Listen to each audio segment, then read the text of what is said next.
आपको सच्ची कहता हूं, आप ऐसे निराश मत होना कि इतने दिन हो गए अब भी काम आता है।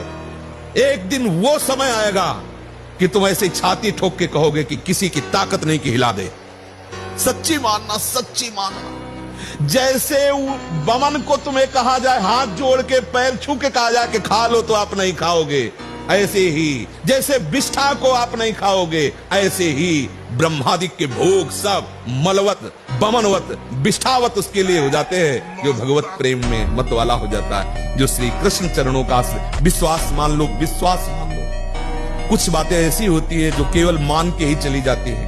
हृदय की बात कहता हूं, ये सब विकारों से ग्रसित हृदय रहा है और है, शुरू से देखा है, विकारों को देखा है, उनकी प्रबल शक्ति को देखा है, तो श्री कृष्ण कृपा को देखा है। विश्वास कर लीजिए, मतलब इसके आगे हम आपको नहीं बोल सकते, बस इतना जरूर है कि आप विश्वास कर लीजिए। विश्व का कोई भी सुंदर भोग इतनी ताकत नहीं रखता कि मन से भी भोगने की इच्छा आ जाए। शरीर की तो बात जाने दो, मन से भी भोगने की नहीं रखता। उनके बल से कह रहा हूं, उनके बल से कह रहा हूं, उनके द्वारा दी हुई शांति से कह रहा हूं, उनके द्वारा दी हुई शीतलता से कह रहा हूं। देखा है इसमें काम, देखा है क्रोध, देखा है इसमें, देखा है विकलता देखी है भोगों की, और इसमें कृष्ण कृपा भी देखी है कि इस हृदय में, इसी हृदय में, इसी जन्म में देखा है। इसीलिए कहता हूं बिल्कुल निश्चिंत रहना।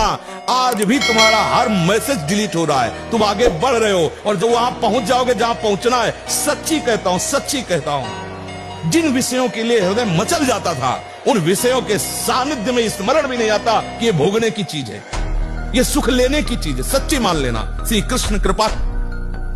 बस मुंह बंद हो जाता है उसके आगे कुछ बोलने की साम। ये तुम्हें इसलिए दिला रहा हूं विश्वास कि ऐसे ही काम, क्रोध, लोभ सबको नचाते हैं, सबको जलाते हैं, लेकिन कृपा एक ऐसी शीतलता जो जागृत हो जाती है।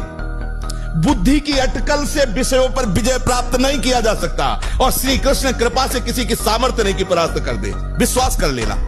जिस मोहिनी रूप को देख करके भगवान शंकर भी विचलित हो गए, उसी मोहिनी को यह जानने पर कि हमारे प्रीतम प्रभु श्री हरि है, कोई भी देवता विचलित नहीं हुआ।